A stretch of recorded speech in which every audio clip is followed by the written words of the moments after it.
Assalamualaikum warahmatullahi wabarakatuh. Kembali lagi di channel Cerita Simbah. Tujuan dari cerita ini adalah untuk memberikan wawasan dan inspirasi, bukan untuk menyinggung, menilai, ataupun menyudutkan siapapun. Saya berharap kisah ini dapat diambil sebagai pelajaran bersama.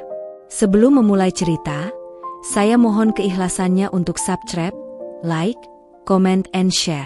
Saya doakan semoga Anda diberi rizki yang lancar.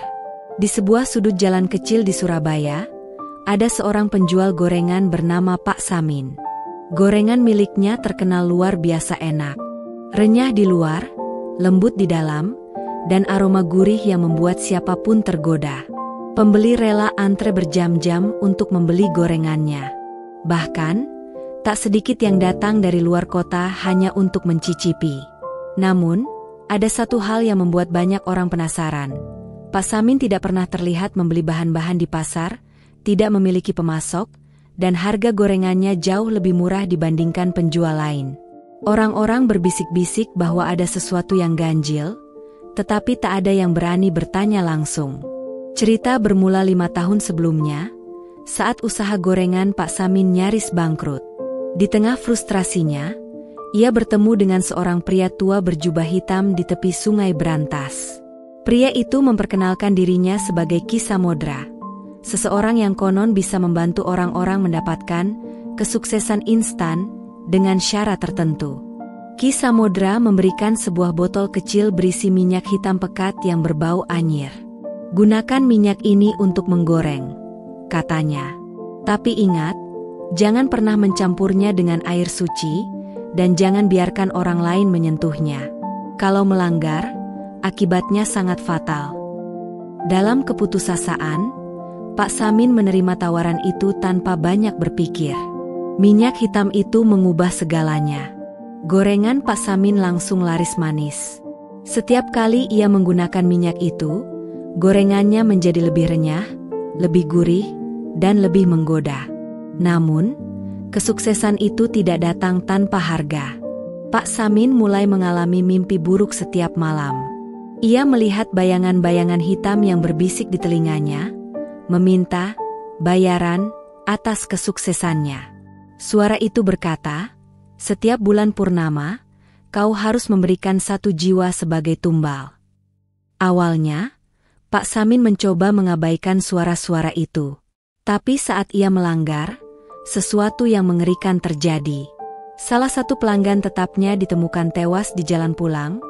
Tubuhnya membusuk seolah-olah telah mati berhari-hari, meski baru saja membeli gorengan.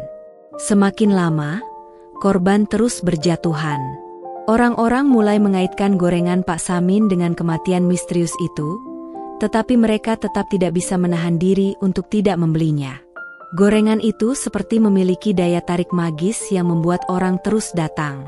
Suatu hari, seorang wanita muda bernama Lisa, yang merupakan jurnalis investigasi, memutuskan untuk menyelidiki. Ia membeli gorengan dari Pak Samin dan membawa sampelnya ke laboratorium. Namun, hasil tesnya tidak menunjukkan bahan aneh. Tetap saja, ia merasa ada sesuatu yang lebih dari sekadar minyak biasa. Lisa pun memutuskan untuk menyelinap ke dapur Pak Samin di tengah malam. Di sana, ia menemukan botol minyak hitam itu diletakkan di atas altar kecil, dikelilingi oleh benda-benda aneh seperti tulang belulang kecil dan kain hitam. Saat Lisa menyentuh botol itu, tiba-tiba ia mendengar suara jeritan mengerikan. Bayangan hitam muncul dari sudut ruangan dan mengejarnya. Dengan susah payah, Lisa berhasil kabur, tetapi ia tahu bahwa Pak Samin terlibat dalam praktik ilmu hitam yang berbahaya. Lisa kembali ke warung gorengan Pak Samin keesokan harinya, kali ini membawa seorang teman, Ustaz Farid, yang dikenal ahli dalam menangani hal-hal gaib. Mereka berencana untuk mengungkap rahasia minyak hitam itu dan menghentikan teror yang ditimbulkan. Malam itu, mereka menghadapi Pak Samin di dapurnya. Ustaz Farid mulai membacakan doa-doa, sementara Lisa mencoba merebut botol minyak itu.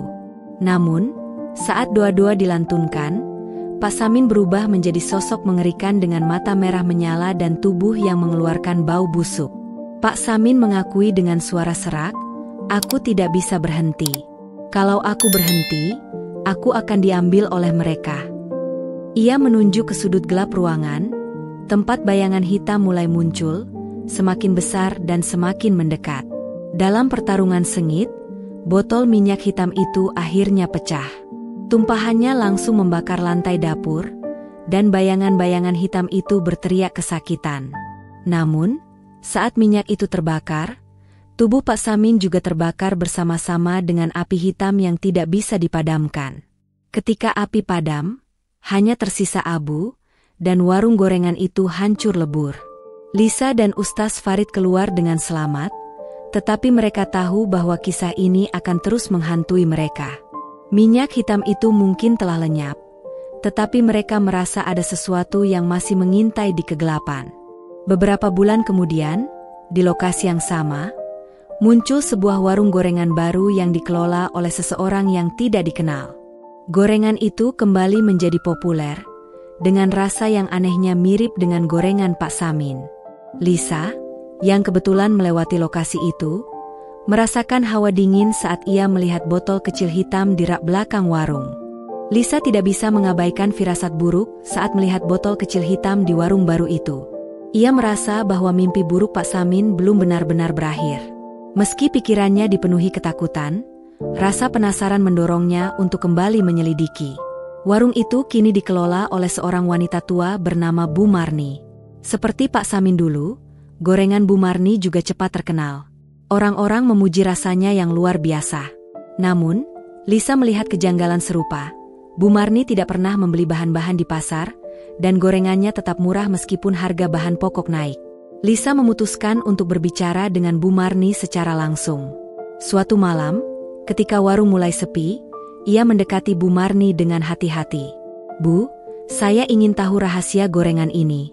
Apakah ini resep keluarga?" tanya Lisa dengan nada santai, mencoba menyembunyikan niatnya. Bu Marni tersenyum, tetapi matanya terlihat tajam. "Nak, tidak semua rahasia itu pantas untuk diketahui," katanya dengan suara dingin. Lisa merasakan bulu kuduknya berdiri. Namun, ia tetap memutuskan untuk menggali lebih dalam.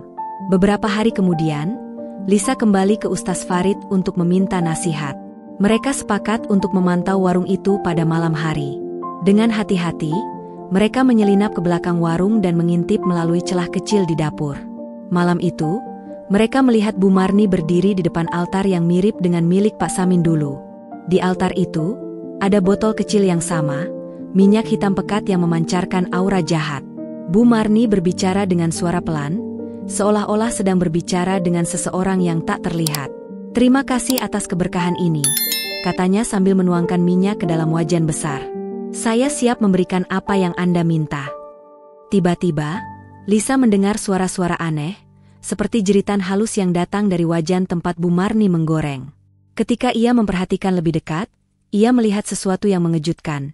Gorengan itu tampak bergerak, seolah-olah ada sesuatu yang hidup di dalamnya. Lisa dan Ustaz Farid tidak tinggal diam. Mereka mendobrak pintu dapur dan menghadapi Bu Marni secara langsung. Wanita tua itu terkejut, tetapi dengan cepat berubah menjadi sosok menyeramkan. Matanya berubah menjadi hitam pekat, dan senyumnya menunjukkan gigi-gigi tajam yang bukan milik manusia. "Kalian berani mengganggu persembahan ini?" bentaknya dengan suara yang menggema. "Minyak ini bukan sekadar minyak. Ini adalah perjanjian darah yang diwariskan kepada siapapun yang mencari kekayaan melalui jalan pintas." Bu Marni mengakui bahwa minyak itu adalah hasil perjanjian dengan makhluk gaib yang tinggal di Sungai Berantas. Minyak itu tidak hanya membuat gorengan terasa enak, tetapi juga menjadikan setiap pembeli gorengan sebagai tumbal. Jiwa mereka secara perlahan terserap ke dalam minyak hitam, menjadi bagian dari kekuatan gelapnya. Ustaz Farid mulai melantunkan doa-doa dengan suara lantang, menciptakan getaran yang membuat Bu Marni berteriak kesakitan. Botol minyak hitam itu bergetar hebat, dan api hitam mulai keluar dari wajan, mencoba menyerang mereka. Lisa, dengan keberanian yang luar biasa, meraih botol itu dan melemparkannya ke lantai. Botol itu pecah, dan minyak hitam menyebar kemana-mana. Dari minyak yang tumpah, muncul bayangan-bayangan menyeramkan yang mencoba meraih mereka. Namun, Ustaz Farid terus melafalkan doa-doa, dan perlahan-lahan, bayangan itu memudar, meninggalkan aroma busuk yang menusuk hidung. Saat api padam, Bu Marni terjatuh ke lantai, tubuhnya berubah menjadi abu. Warung itu kini hancur, tetapi hawa dingin masih terasa di udara. Meski minyak hitam itu hancur, Lisa tahu bahwa perjanjian itu mungkin tidak sepenuhnya lenyap. Ki Samodra, sosok misterius yang pertama kali memberikan minyak itu kepada Pak Samin, mungkin masih berkeliaran, mencari orang lain yang cukup putus asa untuk menerima tawarannya. Lisa memutuskan untuk menulis sebuah artikel tentang kejadian itu, mengungkap misteri minyak hitam dan bahaya pesugihan. Artikel itu menjadi viral, membuat banyak orang mulai berhati-hati dengan janji kekayaan instan. Namun, di sebuah kota lain, seseorang yang membaca artikel itu merasa tertarik. Ia mencari-cari informasi tentang Ki Samodra, berpikir bahwa mungkin perjanjian itu bisa menjadi jalan keluar dari kesulitan hidupnya. Dan siklus kegelapan itu pun dimulai kembali.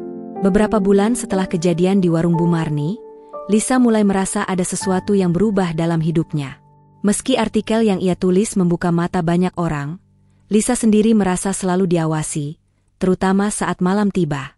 Suara langkah kaki, bisikan lembut, dan bayangan yang muncul di sudut matanya menjadi semakin sering. Ustaz Farid, yang juga merasakan ada hal aneh, memperingatkan Lisa untuk berhati-hati. Makhluk yang kau hadapi itu tidak akan mudah menyerah. Mereka selalu mencari jalan untuk kembali. Lisa mencoba mengabaikan ketakutan itu. Namun, suatu malam, ia menerima pesan misterius di emailnya. Pesan itu hanya berisi satu kalimat. Minyak hitam tak pernah benar-benar hilang. Pesan itu disertai sebuah foto. Di foto itu, terlihat seorang pria muda sedang membuka warung gorengan kecil di kota lain, dengan botol kecil berisi minyak hitam yang sama di meja dapurnya. Pria dalam foto itu bernama Adi, seorang pemuda yang hidupnya penuh kesulitan. Setelah membaca artikel Lisa, Adi mencari tahu tentang Ki Samodra dan berhasil menemukan pria tua itu di pinggir sungai Brantas. Dengan penuh harap, Adi meminta bantuan. Ki Samodra, dengan senyuman licik, memberikan botol minyak hitam itu. Ini adalah jalan pintas menuju kekayaan. Tapi ingat, ada harga yang harus kau bayar, katanya, mengulang peringatan yang sama seperti yang ia berikan kepada Pak Samin dan Bu Marni sebelumnya. Adi, yang putus asa, menerima tanpa berpikir panjang. Warung gorengannya segera menjadi sangat populer, dan hidupnya berubah drastis. Namun, seperti Pak Samin, ia mulai mengalami mimpi buruk dan mendengar suara-suara aneh yang meminta tumbal. Lisa tidak bisa membiarkan kejadian ini terulang. Dengan bantuan Ustaz Farid, ia melacak keberadaan Adi. Mereka menemukan warung kecilnya yang mulai ramai pembeli. Lisa memperhatikan, pola yang sama terjadi, gorengan Adi menjadi pembicaraan kota, tetapi beberapa pelanggannya mulai mengalami kecelakaan misterius atau sakit yang tak bisa dijelaskan. Ketika Lisa mencoba mendekati Adi, ia mendapatkan perlawanan keras. "Kau tidak mengerti apa yang aku alami," teriak Adi. "Minyak ini adalah satu-satunya harapan dalam hidupku." Namun, Lisa bersikeras, mencoba meyakinkan Adi bahwa minyak hitam itu tidak membawa kebahagiaan sejati. Adi, yang merasa terpojok, mulai curiga bahwa Lisa hanya ingin merebut keberhasilannya. Pada malam bulan purnama, suara-suara dari minyak hitam semakin keras. Adi akhirnya menyadari bahwa ia tidak bisa menghindari tumbal yang diminta. Dalam keputusasaan, ia memutuskan untuk menutup warungnya, tetapi bayangan hitam mulai muncul di sekelilingnya, memaksanya untuk melanjutkan perjanjian. Lisa dan Ustaz Farid tiba tepat waktu, membawa doa-doa dan peralatan untuk mengusir makhluk gaib. Namun, kali ini perlawanan jauh lebih kuat. Bayangan-bayangan itu bukan hanya menyerang Adi, tetapi juga mencoba mencelakai Lisa dan Ustaz Farid. Minyak hitam itu, yang tumpah ke lantai, mulai berubah menjadi bentuk menyerupai tangan-tangan gelap yang merangkak dan mengejar mereka. Lisa, dengan keberanian luar biasa, berhasil meraih botol minyak itu dan melemparkannya ke dalam api, sambil dibantu doa-doa dari Ustaz Farid. Namun, Ki Samodra tiba-tiba muncul. "Kalian pikir ini akan mengakhirinya?" katanya dengan tawa seram. "Aku hanyalah pelayan. Ada kekuatan yang jauh lebih besar di balik minyak ini." Untuk menghentikan kekuatan minyak hitam sepenuhnya, Ustaz Farid menyadari bahwa satu-satunya cara adalah menghancurkan perjanjian itu dari akarnya. Ia memimpin Lisa dan Adi ke tepi sungai Brantas, tempat Ki Samodra pertama kali memberikan minyak itu. Di sana, mereka menemukan sebuah altar besar yang memancarkan aura gelap. Ustaz Farid mulai melantunkan doa-doa terakhirnya, sementara Ki Samodra dan bayangan-bayangan hitam mencoba menghalangi mereka. Dalam pertempuran itu, Adi, yang merasa bersalah, mengorbankan dirinya untuk menghancurkan altar itu. Dengan pengorbanan Adi, altar itu hancur, dan minyak hitam kehilangan kekuatannya. Ki Samodra lenyap bersama bayangan-bayangan hitam, meninggalkan kesunyian yang mencekam di tepi sungai. Lisa menulis kisah terakhirnya tentang minyak hitam dan pengorbanan Adi. Artikel itu menjadi viral, membuka mata banyak orang tentang bahaya pesugihan dan jalan pintas menuju kekayaan. Namun, meski altar telah hancur, Lisa merasa bahwa cerita ini belum sepenuhnya berakhir. Di malam-malam tertentu, ia masih mendengar suara lembut di telinganya, seolah-olah ada sesuatu yang memanggil dari jauh. Dan di tempat lain, seorang pria tua berjubah hitam berjalan menyusuri tepi sungai, membawa botol kecil berisi minyak hitam yang baru. Dengan senyum dingin, ia bersiap mencari korban berikutnya. Lisa mencoba melanjutkan hidupnya setelah peristiwa terakhir, tetapi rasa cemas tetap menghantui. Suara-suara dan bayangan di malam hari menjadi semakin sering, dan ia mulai bermimpi buruk tentang sungai berantas yang dipenuhi tangan-tangan hitam yang mencoba menyeretnya masuk ke dalam air. Sementara itu, di tempat lain, pria tua berjubah hitam, Ki Samodra, memulai rencana barunya. Ia tidak lagi hanya mencari orang-orang putus asa. Kali ini, ia ingin memperluas pengaruh minyak hitam dengan cara yang lebih halus, menyebarkan botol minyak itu ke beberapa kota melalui jaringan pesugihan yang lebih terorganisir. Dalam setiap kota, muncul penjual gorengan misterius yang tiba-tiba kaya mendadak. Suatu malam, Lisa mendapati sebuah botol kecil di depan pintu rumahnya. Ia mengenali minyak hitam itu dan segera membawanya ke Ustaz Farid. Namun, begitu ia membuka pintu mobil untuk pergi, botol itu mengeluarkan bau anyir yang kuat, dan ia merasa seolah-olah bayangan hitam menyelimuti pandangannya. Sesampainya di rumah Ustaz Farid, botol itu mulai bergerak sendiri, meluncur ke lantai dan mengeluarkan asap hitam. Ustaz Farid segera membaca doa-doa untuk menghentikan kekuatan itu, tetapi ia terkejut mengetahui bahwa minyak ini jauh lebih kuat dari sebelumnya. "Lisa, ini bukan hanya minyak biasa lagi," kata Ustaz Farid dengan wajah serius. "Kekuatan ini telah tumbuh dan mulai menanamkan pengaruhnya ke dalam kehidupanmu. Kita harus menghentikannya sebelum menjadi lebih buruk." Lisa dan Ustaz Farid menyadari bahwa mereka menghadapi ancaman yang lebih besar. Dengan menyelidiki lebih jauh, mereka menemukan bahwa ada jaringan pesugihan yang menggunakan minyak hitam untuk menarik orang-orang putus asa. Jaringan ini dikelola oleh orang-orang yang telah terikat kontrak dengan Ki Samodra. Mereka bertemu dengan seorang mantan anggota jaringan itu, seorang pria bernama Faisal, yang mencoba keluar tetapi dihantui oleh mimpi buruk dan serangan gaib setiap malam. Faisal menceritakan bahwa minyak hitam kini menjadi simbol kekuatan gelap yang digunakan untuk mengendalikan orang-orang. Setiap botol yang diberikan membawa kutukan, bukan hanya untuk pengguna, tapi juga untuk semua orang di sekitarnya, kata Faisal. "Aku pernah mencoba menghancurkannya, tapi itu hanya membuatku semakin terjerat." Lisa dan Ustaz Farid memutuskan untuk kembali ke Sungai Berantas, tempat segala sesuatu bermula. Mereka membawa Faisal sebagai panduan. Di sana, mereka menemukan sebuah gua tersembunyi di tepi sungai yang dipenuhi simbol-simbol kuno dan altar baru yang lebih besar dari sebelumnya.